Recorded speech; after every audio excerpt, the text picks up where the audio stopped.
Drama की शुरुआत में हम हमारी कहानी की हीरोइन एनी को देखते हैं, जिसे रिसेंटली पता चला है कि उसे कैंसर है। और यही बताने के लिए वो अपने 5 साल के हस्बैंड को फोन करती है, लेकिन वो ये बोल के फोन काट देता है कि वो बिजी है और उसे बात नहीं कर पाएगा। हालांकि वो अपने हस्बैंड को बहुत प्यार करती है, लेकिन उसकी शादीशुदा जिंदगी 5 साल से इसी तरह से चल रही है, क्योंकि उसका हस्बैंड मिस्टर ली उसके साथ होते हुए भी उसके साथ नहीं है। अब जिंदगी के इस मोड़ पे जब वो मरने वाली है, वो फाइनली अपने लाइफ का सबसे बड़ा फैसला लेती है कि वो अपने हस्बैंड को इस रिश्ते से आजाद कर देगी, जो कि शुरू से ही उससे शादी करना ही नहीं चाहता था।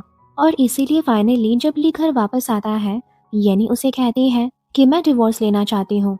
लेकिन ली ये सुन के उसे उल्टा भला बुरा कहने लगता है कि क्या तुम्हें जो पैसे मिल रहे हैं वो कम पड़ गए हैं। लेकिन येनी बस इतना कहकर चली जाती है कि उसने डिवोर्स पेपर्स ऑलरेडी साइन कर दिए हैं, उसे भी जल्द से जल्द डिवोर्स पेपर्स पर साइन कर देना चाहिए।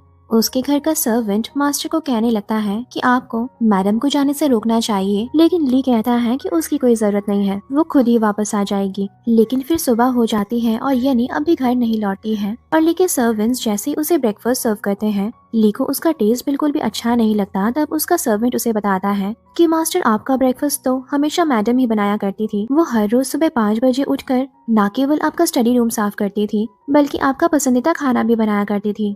और ली 5 साल से इन सब बातों से अनजान था। उल्टा वो फिर अपने सर्वेंट्स को डांटने लगता है कि हमारे पास सर्वेंट्स की कमी नहीं है, भला उसे ये सब करने की क्या जरूरत थी। लेकिन फिर उसे याद आता है कि शादी के तुरंत बाद ही उसने एक दिन यानी कि बहुत इंसल्ट की थी, ये कहकर कि क्या तुम यहाँ पर मुफ्त की रोटियां खाने आई हो, तुमसे एक कमरा भी साफ नहीं रखा जाता। यहाँ तक कि उसे वो दिन भी याद आता है जब यानी ने पहली बार उसके लिए कुछ खाने के लिए बनाया था, लेकिन ली को उसका टेस्ट बिल्कुल भी पसंद नहीं आया था। और तभी से वो उसका दिल जीतने के लिए ये सब काम किया करती है। लेकिन अफसोस की बात है कि इतना सब करने के बावजूद भी वो उसका दिल कभी जीत नहीं पाई। फिर हम मिस्टर ली को एक पब में अपने दोस्तों के साथ ड्रिंक करते हुए देखते हैं, जहाँ पे उसके कुछ दोस्त उसकी वाइफ का मजाक उड़ा रहे थे। तो उसका बेस्ट फ्रेंड शैंग उसे कहता है कि आखिर तुम कुछ कह क्यों नहीं रहे हो। लेकिन ली फिर उसे बताता है कि उसकी वाइफ उसे छोड़कर अपनी माँ के घर जा चुकी है। तो शैंग उसे कहता है कि माँ के घर, क्या तुम्हें याद नहीं है कि उसके रिलेटिव्स ने उसके मॉम डैड का घर उनके एक्सीडेंट के बाद उसे छीन लिया था। ली ये सुन के बहुत शॉक्ड हो जाता है, क्योंकि उसे तो इस बारे में कुछ पता ही नहीं था। तभी उसका एक दोस्त कहने लगता है कि क्या तुम जानते नहीं हो, टैंग फैमिली की दोनों लड़कियां ही विधवा हैं। वेनी के हस्बैंड की मौत हो गई थी और एक बेचारी येनी है जिसका हस्बैंड होते हुए भी नहीं है। आखिर तुम ये एक्सपेक्ट कर ही कैसे सकते हो कि ली को इस बारे में कुछ पता होगा, जबकि वो तो अपनी वाइफ को प्यार ही नहीं करता है और ये सारी दुनिया जानती है। बाद में फिर ली अपने असिस्टेंट को भी पूछता है कि क्या तुम्हें पता था कि यानी कि मॉम डैड के घर को उसके रिलेटिव्स ने छीन लिया है। तो उसका असिस्टेंट बताता है कि केवल घर नहीं सर, मैम का जितना इनहेरिटेंस था उनके रिश्तेदारों ने वो भी उनसे छीन लिया था। तो ली कहने लगता है कि इतनी बड़ी बात हो गई और मुझे किसी ने बताया क्यों नहीं। असिस्टेंट कहता है कि मैम आपको बताना चाहती थी, लेकिन तभी आपकी कंपनी बहुत सक्सेसफुल हो रही थी। याद है आपने उस दिन एक पार्टी भी रखी थी, जब मैम ने आपको यही बताने के लिए फोन किया था, लेकिन आपने ये बोल के फोन कट कर दिया था कि वो आपको फजूल में ही डिस्टर्ब ना करे। तो ली सोचने लगता है कि क्या इसीलिए यानी उसे डिवोर्स देना चाहती है। और तभी उसके असिस्टेंट को यानी का कॉल आता है। तो ली उसका फोन पिक करता है और कहता है तो फिर फाइनली तुम्हारी अकल ठिकाने आ ही गई है। लेकिन फोन पर यानी नहीं बल्कि उसकी बहन वेनी होती है, जिसने उसे ये पूछने के लिए फोन किया था कि अब जब उनका डिवोर्स हो ही गया है तो वो एलिमनी में कितने पैसे देने वाला है। ली को ये सुनकर बहुत गुस्सा आ जाता है, क्योंकि वो तो बस यही सोच रहा था कि यानी को सिर्फ उसके पैसों से प्यार था। इसलिए वो उसकी बहन को कहता है कि अगर उसे पैसे चाहिए तो उसे खुद आकर उसके लिए भीख मांगनी होगी। और इधर हम वेनी को हॉस्पिटल में अपनी बहन के साथ देखते हैं, जो ली को पैसे ना देने के लिए कोस रही थी। तो येनी उसे कहती है कि आपको उससे पैसों की मदद नहीं मांगनी चाहिए, मैं खुद को उसके सामने और जलील होते हुए नहीं देखना चाहती हूँ, और वैसे भी मैं बस कुछ ही दिनों की मेहमान हूँ, भला उन पैसों से मेरी क्या ही मदद हो जाएगी। और तभी उसकी तबीयत अचानक से बहुत बिगड़ जाती है। तो डॉक्टर्स उसे इमरजेंसी सर्जरी के लिए लेकर जाते हैं, जिसके बाद वो उसकी बहन को बताते हैं कि अब उसकी जिंदगी केवल भगवान भरोसे है। इधर ली का असिस्टेंट उसे समझाने की कोशिश करता है कि आपको यानी को पैसे दे देने चाहिए थे, क्या पता उन्हें पैसों की बहुत जरूरत हो। तो ली उसे कहने लगता है कि 5 सालों में मैंने उसे इतने गिफ्ट्स दिए हैं, यहाँ तक कि मेरा कार्ड भी उसके पास है, अगर वो चाहती है तो वो उसका इस्तेमाल कर सकती है। तो उसका असिस्टेंट कहता है कि जितना मैं जानता हूँ आपकी वाइफ ने कभी आपके दिए हुए गिफ्ट्स और कार्ड का इस्तेमाल नहीं किया है, अगर आप चाहें तो उनके बेडरूम में जाके चेक कर सकते हैं। तो ली यही देखने के लिए उसके कमरे में आता है, जहाँ उसके दिए हुए गिफ्ट्स सारे के सारे नए पड़े हुए थे और वो ये सोचने लगता है कि जब उसे पैसों से इतना प्यार है तो फिर वो इन गिफ्ट्स को लेकर क्यों नहीं गई। उसी रात को फिर ली को बहुत बुरा सपना आता है कि उसकी वाइफ यानी अब और इस दुनिया में नहीं रही, जिस वजह से वो और सो नहीं पाता और इसी तरह से रात से सुबह हो जाती है। अगले दिन जब वो ऑफिस के लिए रेडी हो रहा था, उसे यनी की याद आने लगती है। जब उनकी नई नई शादी होने के बाद यनी ने उसे कहा था कि आज से हम हस्बैंड वाइफ हैं, हमारे कपड़े भी एक साथ रहने चाहिए। इनफैक्ट घर से निकलने के समय भी उसकी नजर 2 कप्स पे पड़ती है जो यनी उन दोनों के लिए लेकर आई थी, और ये सब देखकर उसका मन बहुत सैड हो जाता है। ऑफिस आने पर उसका दोस्त शैंग शाम को उसे एक पार्टी में आने के लिए इनवाइट करता है, जिस पर पहले तो ली मना करता है, लेकिन फिर शैंग कहने लगता है कि वहाँ पर लूसी भी आने वाली है। इनफैक्ट लूसी उसके पहले प्यार का नाम है, जिससे वो आज तक मूव ऑन नहीं कर पाया था और इसी वजह से वो यनी को बहुत बुरी तरह से ट्रीट करता था। तो शैंग उसे कहता है कि अब जब यनी तुम्हारे लाइफ से चली ही गई है तो अब फाइनली तुम दोनों एक साथ हो सकते हो। सुना है वो आज भी तुम्हारा वेट कर रही है। लेकिन ली के फिर भी वहाँ जाने से इनकार करने पर शैंग उसे कहता है कहीं सच में तुम्हें यनी से प्यार तो नहीं हो गया है ना। लेकिन ली इस बात से साफ इनकार करके गुस्से में वहाँ से चला जाता है। लेकिन वो अब भी अपने दोस्त की कही बातों को ही सोच रहा था कि क्या सच में वो उसे प्यार करने लगा है। तभी उसके घर का सर्वेंट आके ली को यनी का फोन देता है जो उसे उनके रूम से मिला है, और ली को यनी का फोन ऑन करने पर वहाँ पे कुछ वीडियोस मिलती हैं और उसे पता चलता है कि कैसे यनी अक्सर उससे छुपते हुए उसके वीडियोस लिया करती थी, क्योंकि वो काम में अक्सर इतना बिजी रहा करता था। यनी के पास उसे अपने कैमरा में कैद करने के अलावा और कोई ऑप्शन ही नहीं था। बाद में वो फिर यानी के कमरे में आता है और उसे वहाँ पर बहुत सारे नोट्स मिलते हैं, जिसे देखकर वो चौंक जाता है, क्योंकि यानी ने उसकी हर एक छोटी से छोटी और बड़ी चीजों के बारे में वहाँ पर लिखा था। उसे खाने में कितना नमक पसंद है, यहाँ तक कि उसे किस किस चीजों से एलर्जी है। वो 5 साल से उसकी हर एक चीज का ख्याल रख रही थी और वो बेवकूफ आज तक इस बात से अनजान था। और तभी उसका सर्वेंट आके उसे बताता है कि मास्टर, कि इतना कुछ कोई तभी करता है जब वो उस इंसान से सच में प्यार करता है। क्या आपको मैम को घर वापस नहीं ले आना चाहिए? ऐसा ना हो कि बहुत देर हो जाए और आपको सारी जिंदगी अफसोस में बिताना पड़े। लेकिन ये हट्टी आदमी अब भी झुकने के लिए तैयार नहीं था, इसलिए वो अपने सर्वेंट को कहता है कि आज से इस घर में यनी का कोई नाम नहीं लेगा।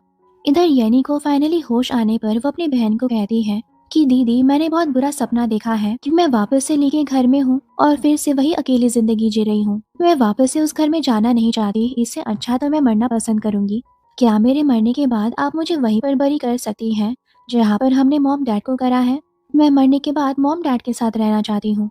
इतना कहकर ही उसकी तबीयत इतनी बिगड़ जाती है कि वो बेहोश हो जाती है। इधर आधी रात को फिर से ली बुरा सपना देखता है, जिसके बाद वो अपने असिस्टेंट को फोन लगाकर जल्द से जल्द यनी के बारे में पता लगाने के लिए कहता है। लेकिन फिर इसी तरह से 1 हफ्ते बीत जाते हैं और ली को यनी की कोई भी खबर नहीं मिलती, जिस वजह से वो पब में बहुत ही ड्रिंक कर रहा था। तभी उसका दोस्त आकर उसे समझाने की कोशिश करता है, लेकिन ली गुस्से में तो अब यनी को इस तरह से उसे छोड़ के जाने के लिए कोसने लगता है। और तभी शैंग को अचानक से कहीं से कॉल आता है और वो ली को बताता है कि शायद मैं जानता हूँ कि यनी कहाँ पर है, और वो तुरंत अपने दोस्त के साथ उस एड्रेस पर पहुंच जाता है। वो तो उसे मिलने पर उसे अच्छी तरह से डांट लगाने वाला था, आखिर वो इस तरह से उसे छोड़कर कैसे जा सकती है। लेकिन अंदर जाने पर वो जो देखता है, उसके पैरों तले वो देखकर जमीन खिसक जाती है। एक आदमी उसे कहता है कि क्या आप भी यानी कि रिश्तेदार हैं और उसके फ्यूनरल में आई हैं। ये सुनकर ली को बहुत बुरा सदमा लगता है और वो अपने बटलर की बात याद करता है, जब उसने कहा था कि आपको यनी को वापस ले आना चाहिए, कहीं बहुत देर ना हो जाए। क्या अब सच में बहुत देर हो गई है? तो शैंग उसे समझाने की कोशिश करता है कि शायद ये सब झूठ भी हो सकता है, तुम्हें खुद को संभालना होगा। तो ली भी पागलों की तरह कहने लगता है कि तुम सच कह रहे हो, भला ये कैसे हो सकता है? यानी जरूर मुझसे बदला लेने के लिए मुझ पर प्रैंक कर रही है। और वो यही चेक करने के लिए उसके कफन को हटाने चाहता है, लेकिन तभी उसकी बहन वहाँ आ जाती है और कहती है कि खबरदार, अगर तुमने मेरी बहन को हाथ भी लगाया तो ली वेनी को उसकी बहन को बुलाने के लिए कहता है, क्योंकि वो उससे मिलना चाहता है। तो वेनी कहती है कि आखिर कौन से हक से तुम उससे मिलना चाहते हो? ली कहता है कि मैं उसका हस्बैंड हूँ, जिस पर वेनी को बहुत हंसी आती है। आखिर वो खुद को यानी का हस्बैंड क्या कैसे सकता है, जब वो इस बात से भी अनजान था कि यानी को कैंसर है। लेकिन ली को तो इस बात पर भी विश्वास नहीं होता है कि यानी को कैंसर कैसे हो सकता है, और वो उसे बाहर आने के लिए कहता है। लेकिन वेनी फिर उसे बताने लगती है कि उसकी बहन मर चुकी है। ली फिर यही देखने के लिए उसके कफन को हटाने लगता है। उसकी बहन उसे बहुत रोकने की कोशिश करती है, लेकिन वो उसकी सुनता नहीं है। और फिर कफन के खोलने पर उसे वहाँ पर खाली बॉक्स मिलता है और फिर हंसते हुए कहने लगता है कि मैं जानता था कि यनी इसके अंदर नहीं हो सकती। और तुम सब मिलकर जानबूझकर मेरे साथ ये मजाक कर रहे हो। तभी एक आदमी आकर उसकी बहन को इन्फॉर्म करता है कि आपके इंस्ट्रक्शंस के हिसाब से हमने आपकी बहन को क्रिमेट कर दिया है और यहाँ पर उनकी अस्थियां हैं। जो सुन ली चौंक जाता है और उसकी बहन कहती है कि तुम मेरी बहन के साथ मिलना चाहते थे ना, तुम्हें मेरी बहन वहां पर मिलेगी। लेकिन ली तो अब भी इस बात को विश्वास करना नहीं चाहता था और वो इसे भी झूठ करार कर देता है। तो उसकी बहन कहने लगती है कि मेरी बहन ने तुम्हें आखिरी मौका दिया था, जिस दिन उसे पता चला था कि उसे कैंसर है उसने तुम्हें फोन किया था। लेकिन तुम्हें पता है तुमने उस दिन उसे क्या कहा कि तुम काम में बहुत बिजी हो, वो बेफजूल में तुम्हें यूं डिस्टर्ब ना करे। लेकिन तुम ये नहीं जानते थे कि मेरी बहन तभी वहीं पर थी और जब तुम काम पे होने का बहाना कर रहे थे उसने अपनी आंखों से तुम्हें अपने पहले प्यार के साथ देखा था। ली के पास ये सब जानने के बाद कुछ कहने के लिए शब्द नहीं होते हैं। तब बेनी उसे कहती है कि मरने से पहले मेरी बहन की आखिरी इच्छा थी कि तुम उसे डिवोर्स देके इस रिश्ते से आजाद कर दो, और अब क्योंकि वो इस दुनिया में नहीं है, क्या तुम इस डिवोर्स पेपर्स पे साइन कर सकते हो। ली उस पेपर्स पे साइन तो करता है लेकिन उसे लौटाता नहीं है बल्कि लेकर चला जाता है, क्योंकि वो तो अब भी मान रहा था कि उसकी वाइफ मरी नहीं है बल्कि जिंदा है और इस डिवोर्स पेपर्स को वापस लेने के लिए वो उसके पास जरूर आएगी। इधर उसकी मॉम और बहन को भी जब इस बारे में पता चलता है वो उससे मिलने उसके घर आते हैं। वो दोनों ही इस बात से बहुत खुश थे कि फाइनली वो उनके बेटे की लाइफ से चली गई है।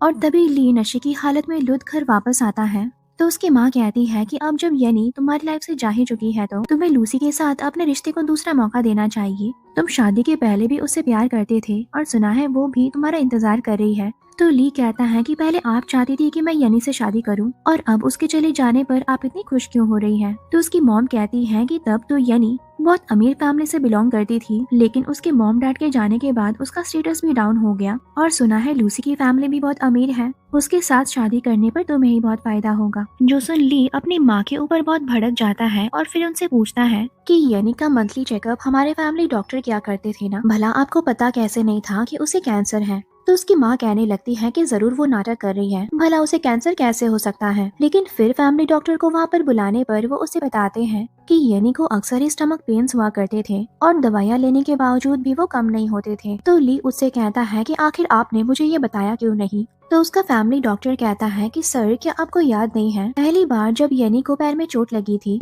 और मैंने आपको इस बारे में इन्फॉर्म किया था, आपने मुझे कहा था अगर वो जिंदा है और वो मर नहीं जाती तब तक इन सब छोटी चीजों के लिए आपको डिस्टर्ब ना करे। तब ली को भी वो दिन याद आता है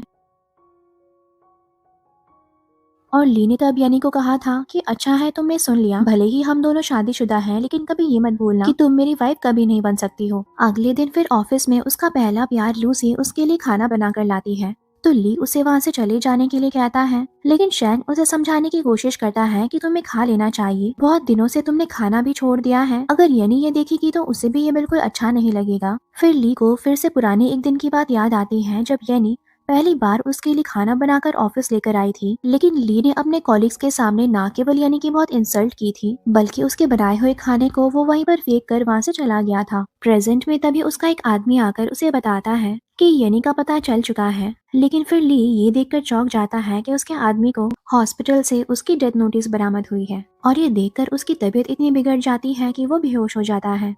तो उसके कॉलीग्स उसे लेकर हॉस्पिटल आ जाते हैं, लेकिन उसे अब भी अपनी आंखों के सामने यनी ही दिखाई दे रही थी और वो उसे कहने लगता है कि क्या मैं सपना तो नहीं देख रहा हूँ ना, तुम मुझे फिर से छोड़कर तो नहीं जाओगी ना। लेकिन तभी यनी उसकी आंखों के सामने से गायब हो जाती है और तभी उसे हॉस्पिटल में होश आता है और होश आते ही वो उसे ढूंढने जा ही रहा था, लेकिन लूसी उसे कहती है कि यनी मर चुकी है, आखिर तुम किसे ढूंढने जा रहे हो। और तभी उसका असिस्टेंट उसके पास आता है जो उसे बताता है कि हॉस्पिटल से उसे यनी की ये डायरी मिली है।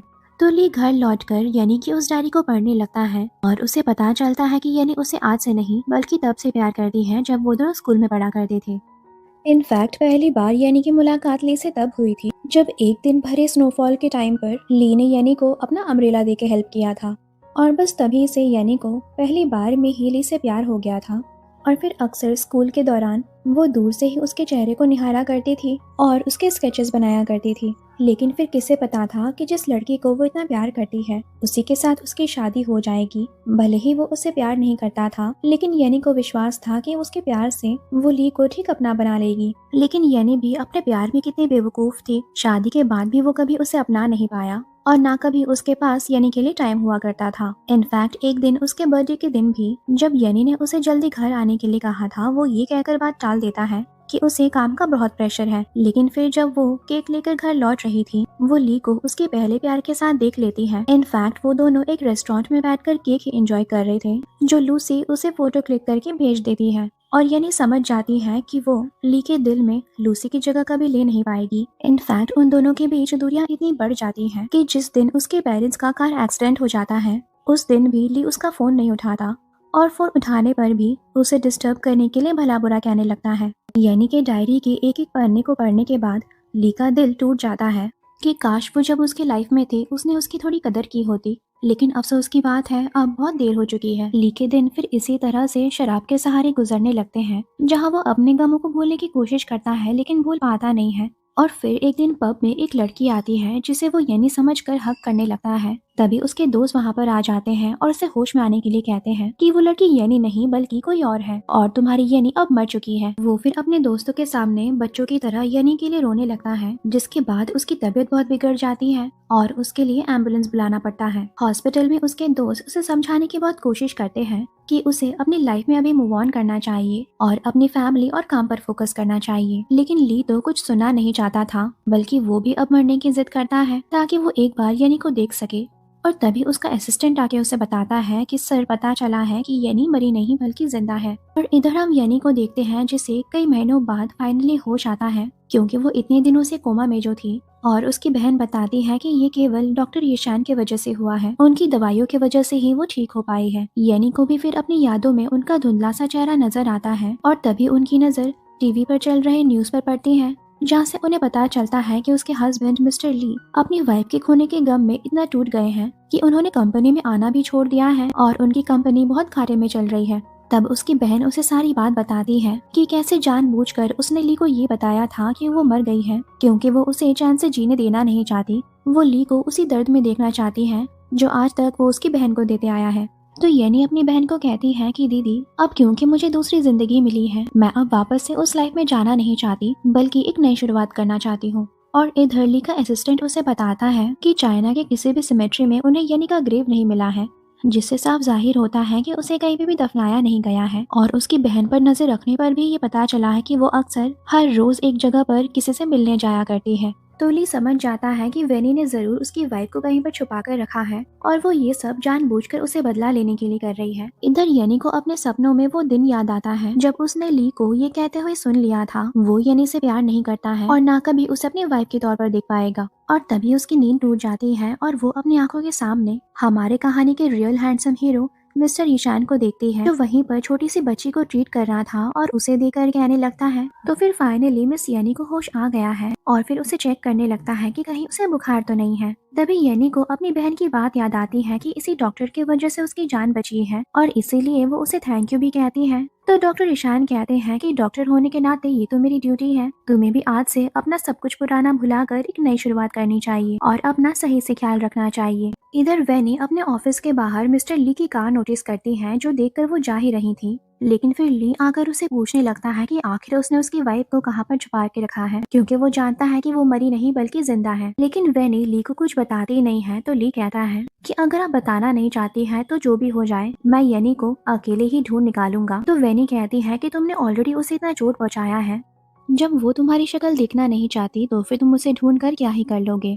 तो ली उसे इतना कहकर चला जाता है कि उसे अपनी गलती का अफसोस है और वो येनी से माफी मांगकर उसे अपनी लाइफ में वापस लेकर आना चाहता है। वेनी फिर तुरंत अपनी बहन को फोन करती है, जो कि अपने रेगुलर चेकअप के लिए डॉक्टर ईशान के पास आई थी, और वो ये जानकर चौंक जाती है कि ली को पता चल चुका है कि वो जिंदा है। चेकअप के बाद जैसे ही डॉक्टर ईशान को पता चलता है कि येनी के पास रहने के लिए घर नहीं है, वो उसे अपने विला में रहने की बात करता है, जो कि बहुत दिनों से खाली पड़ा हुआ है। जिस पर येनी पहले तो इनकार करती है, लेकिन अपनी बहन के इंसिस्ट करने पर फाइनली मान जाती है।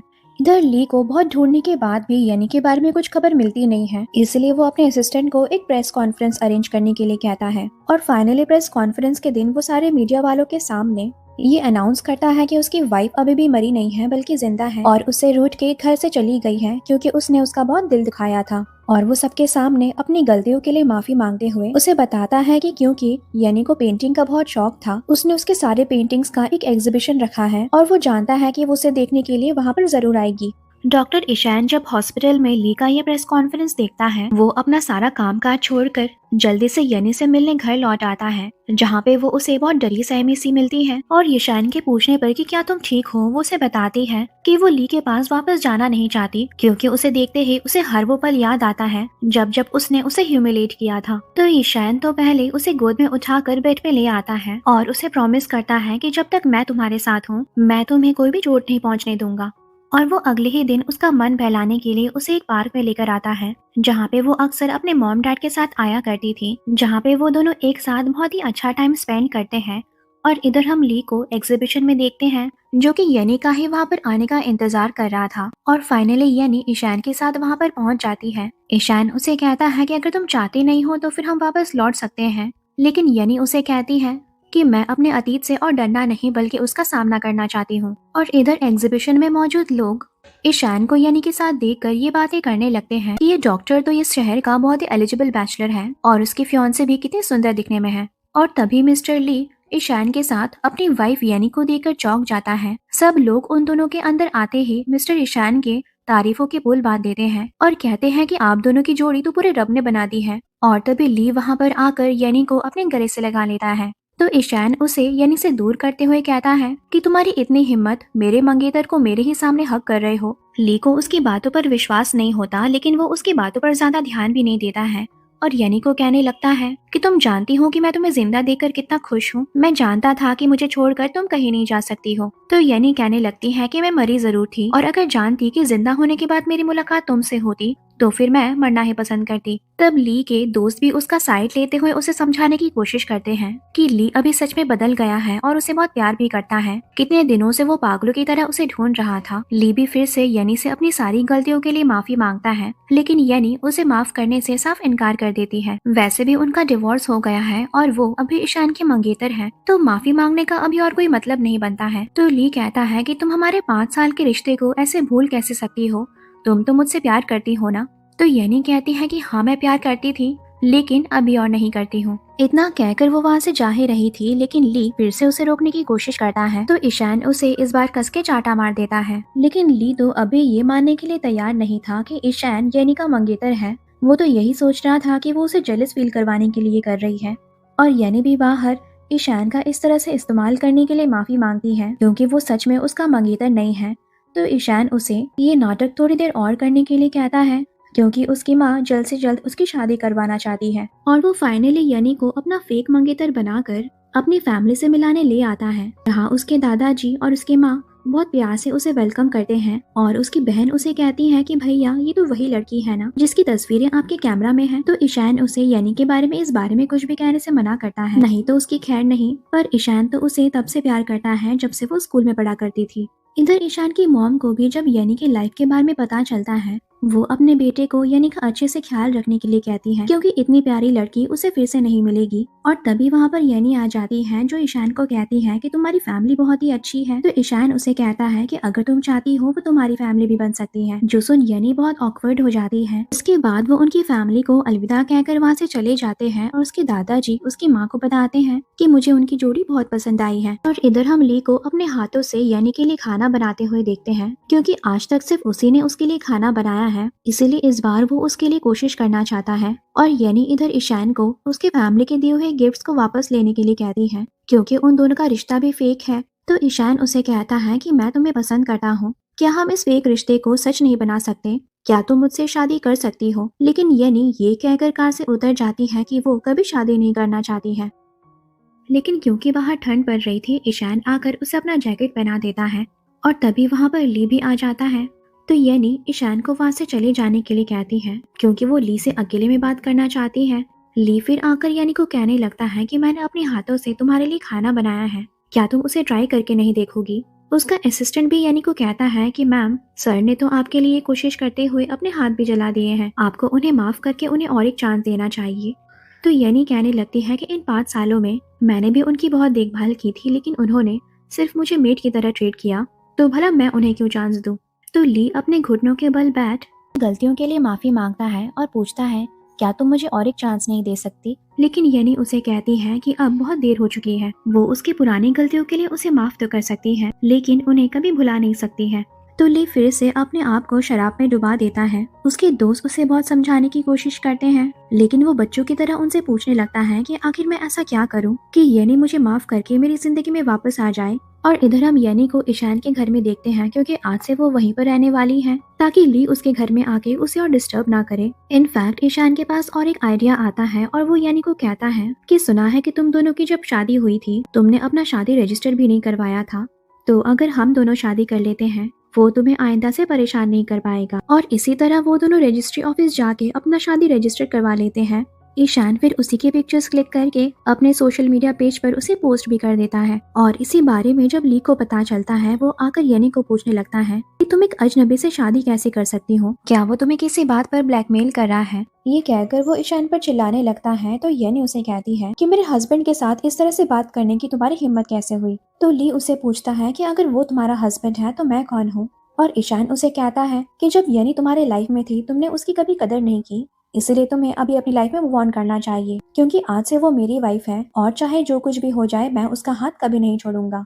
तभी ली के दोस्त वहाँ पर आ जाते हैं तो येनी उसके दोस्तों को उसे वहाँ से ले जाने के लिए कहती है। येनी और ईशान फिर फाइनली घर लौट आते हैं तो येनी अपने कमरे में चली जाती है क्योंकि वो कुछ टाइम अकेले बिताना चाहती है। ईशान फिर बाद में जब उस पर चेक करने जाता है वो देखता है कि वो अकेले में ड्रिंक कर रही है। तो ईशान उसके पास आके बैठ जाता है और येनी उसे कहती है कि जितना वो ली से मूव ऑन करने की कोशिश कर रही है बार बार वो उसकी लाइफ में इंटरफेयर कर रहा है, यहाँ तक कि वो ये भी समझता है कि तुम मेरे मिस्ट्रेस हो, इसीलिए मुझे डर है कि वो तुम्हें बुली करेगा। जिस पर ईशान को हंसी आ जाती है क्योंकि वो नशे की हालत में उससे अपना मिस्ट्रेस बुला रही थी।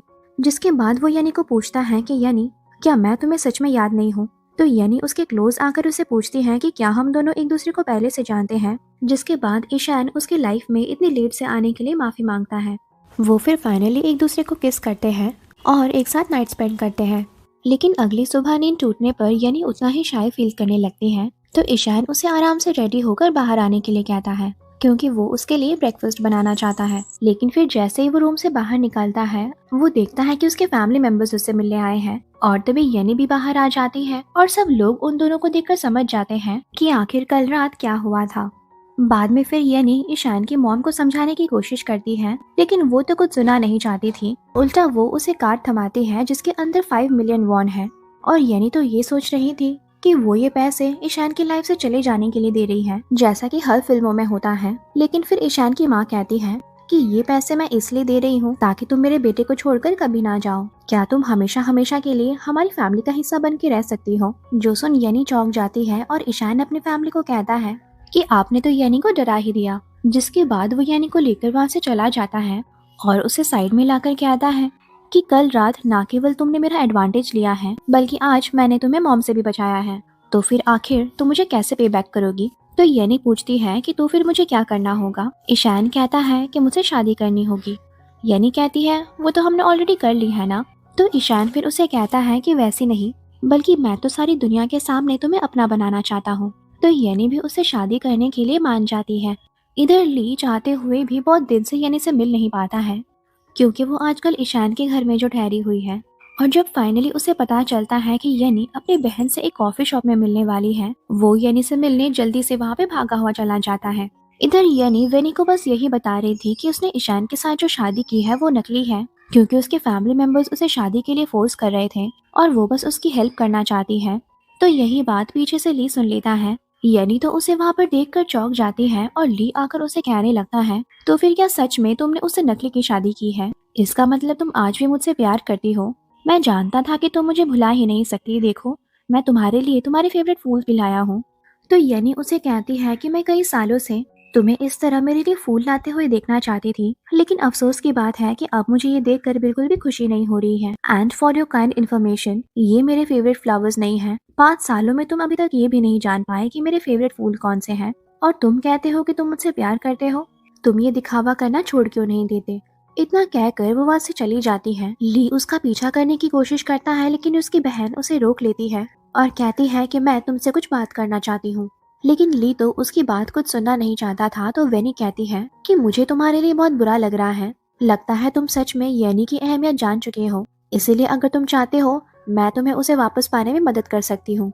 तो ली फिर उनसे पूछने लगता है कि मुझे उसे वापस पाने के लिए क्या करना होगा। तो उसकी बहन बताती है कि 2 दिन बाद उसका जन्मदिन है, क्यों ना तुम उसे प्रपोज करके उसे एक ग्रैंड वेडिंग दो, क्योंकि जब तुम्हारी शादी हुई थी वो धूमधाम के नहीं हुई थी और उसी बात का यानी को आज तक अफसोस है। तो ली उसका आइडिया सुन के बहुत खुश हो जाता है और अगले ही दिन उसके लिए एक वेडिंग गाउन प्रिपेयर करने लगता है और अपनी मेड से पूछता है, क्या तुम्हारी मैम को ये पसंद आएगा।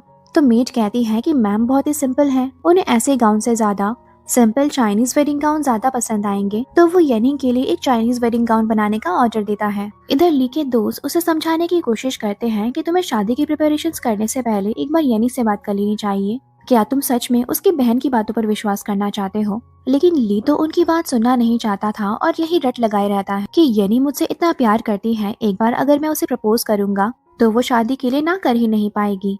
इधर येनी ईशान के साथ अपनी शादी की तैयारियां कर रही थी, लेकिन तभी ली उसे वेडिंग गाउन में देख लेता है और अंदर जाने की कोशिश करता है। लेकिन इधर तो ईशान येनी के साथ होता है और जब वेनी को पता चलता है कि बाहर ली इंतजार कर रहा है, वो उसे ये कहकर वहां से जाने के लिए कहती है कि तुम्हें उसे इस तरह से नहीं बल्कि प्रॉपर तैयारियों के साथ प्रपोज करना चाहिए, क्योंकि वो तुमसे अभी थोड़ी खफा है, इसलिए वो थोड़ा वक्त चाहती है। तो मिस्टर ली बेवकूफों की तरह चुपचाप वेनी की बात मान जाता है और खुले आंखों से ही उस दिन का सपना देखने लगता है जब येनी फाइनली उसे माफ कर देगी और उससे शादी करने के लिए मान जाएगी। और इधर हम ईशान को वेडिंग हॉल की तैयारियां करते हुए देखते हैं, लेकिन फिर उसी हॉल को बुक करने के लिए मिस्टर ली और उसके दोस्त भी पहुंच जाते हैं, जिन्हें वो हॉल बहुत ही अच्छा लगता है। लेकिन फिर उन्हें पता चलता है कि ये वेडिंग हॉल तो वहाँ के ओनर ने ऑलरेडी अपनी शादी के लिए बुक कर ली है।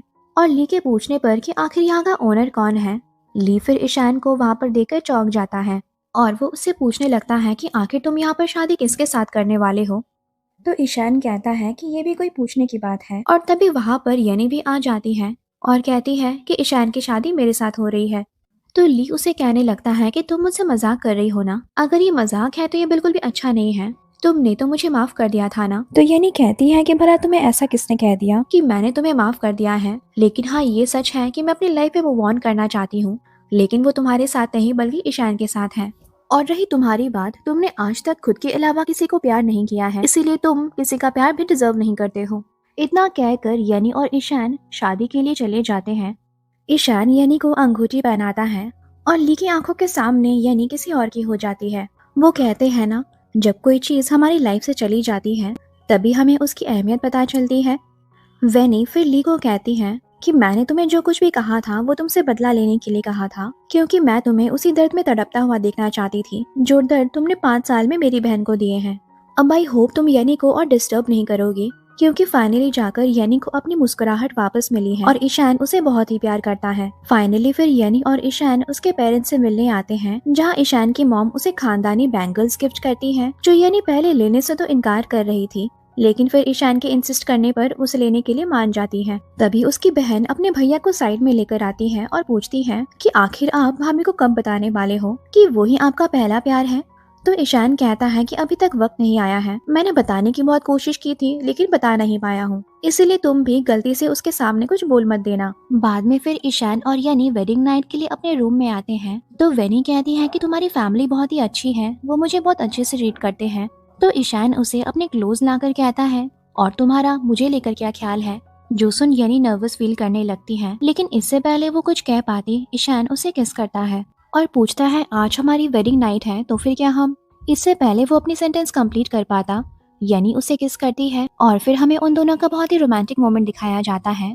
लेकिन तभी कबाब में हड्डी उसकी माँ वहाँ पहुँच जाती है, जो उन दोनों के लिए सूप लेकर आई थी। तो ईशान आज की रात स्टडी रूम में रहने की बात करता है, क्योंकि वो उन दोनों के मोमेंट में कोई डिस्टरबेंस नहीं चाहता है, इसीलिए शायद उन दोनों को थोड़ा इंतजार करना पड़ेगा जब तक वो दोनों अपने घर नहीं पहुँच जाते। बाद में फिर यानी और ईशान उसके दादाजी और मॉम के दिए हुए घर को देख रहे थे, लेकिन यानी उन दोनों के बीच में किसी एक को चूज करना नहीं चाहती थी। तो ईशान उसे बताता है कि मेरे पास तुम्हारे लिए परफेक्ट घर है, और वो यानी को और कहीं नहीं बल्कि उसके बचपन के घर में लेकर आता है, जो यानी के रिलेटिव्स ने धोखे से उससे छीन लिया था। और ईशान इसी पल का इंतजार कर रहा था जब वो उसकी अमानत उसे वापस लौटा पाएगा। यानी ये सब देखकर बहुत इमोशनल हो जाती है। तो ईशान उसे कहता है कि अगर तुम मुझे थैंक यू करना चाहती हो तो तुम्हें सारी जिंदगी मेरी वाइफ बनकर मेरे साथ रहना पड़ेगा। बाद में फिर ईशान अपने हाथों से यानी के लिए खाना बनाता है, जिसे खाते ही उसकी आंखों में आंसू आ जाते हैं, क्योंकि अक्सर उसकी माँ ही इसी तरह से उसके लिए खाना बनाया करती थी। तो ईशान उसे कहता है कि तुम्हारी माँ ने ही मुझे ये सिखाया था। लेकिन इससे पहले यानी उससे कुछ पूछ पाती, ईशान टॉपिक चेंज कर देता है और इधर हम ली को देखते हैं जो अपनी जिंदगी फिर से शराब के सहारे ही जी रहा था। आखिर उसके पास अफसोस करने के अलावा और कुछ बचा नहीं था, जिस वजह से उसके दोस्त फिर से उसे हॉस्पिटल में एडमिट कर देते हैं और उसी हॉस्पिटल में ईशान और यानी अपने वेडिंग के गिफ्ट स्टाफ को देने आते हैं। तो लूसी उनके पिक्चर्स क्लिक करके वो पिक्चर्स ली को दिखाती है। तो ली गुस्से में लूसी को वहाँ से चले जाने के लिए कहता है। तो लूसी ये कहकर चली जाती है कि सोच लो, मेरे अलावा तुम्हारी कोई केयर नहीं करता है। बाद में फिर नर्स उसके रूम में आकर ईशान और यानी के वेडिंग के कैंडीज उसे देती है, जिसे शॉकिंगली ली एक्सेप्ट करता है। शायद अब उसने भी ये मान लिया है कि उसे यानी को भुलाकर अब अपने लाइफ में भी मूव ऑन करना चाहिए। आखिर वो ईशान के साथ इतनी खुश है जो उन 5 सालों में वो उसे कभी नहीं कर पाया। इधर घर में ईशान यानी को उसके स्टडी रूम से एक डॉक्यूमेंट लाने के लिए कहता है, लेकिन यानी जैसे ही उसे लेने जाती है एक डायरी नीचे गिर जाती है, जिसे खोलने पर उसे अपनी आंखों पर विश्वास नहीं होता, क्योंकि वहाँ पर उसके स्कूल और कॉलेजेस की पिक्चर्स भरे पड़े थे। और वो समझ जाती है कि ईशान उसे आज से नहीं बल्कि 10 सालों से प्यार करता है, जिसे देखकर वो रोने लगती है। तब ईशान आके उसे पूछता है कि आखिर तुम रो क्यों रही हो। तो यानी उसे पूछती है कि आखिर तुमने मुझे बताया क्यों नहीं, तुम इतनी बड़ी बात मुझसे छुपा कैसे सकते हो, ये तुम वही इंसान हो जो बचपन में मेरे घर में मेरे साथ खेलने आया करता था। तो ईशान उसे अपनी गले से लगा लेता है और उसे ना बताने के लिए माफी मांगता है। और यानी उसे बताती है कि अगर मुझे ये डायरी ना भी मिली होती तब भी मैं तुम्हें बताना चाहती थी कि मैं तुमसे प्यार करने लगी हूँ। और इसी के साथ हमारी ये ब्यूटीफुल लव स्टोरी यहाँ पर खत्म होती है, जो हमें सिखाता है कि प्यार उसे मत करो जिसे तुम चाहते हो, बल्कि प्यार उससे करो जो तुम्हें चाहता है। अगर आपको ये स्टोरी अच्छी लगी हो तो इस चैनल को सब्सक्राइब और इस वीडियो को लाइक करना ना भूलें। Thank you.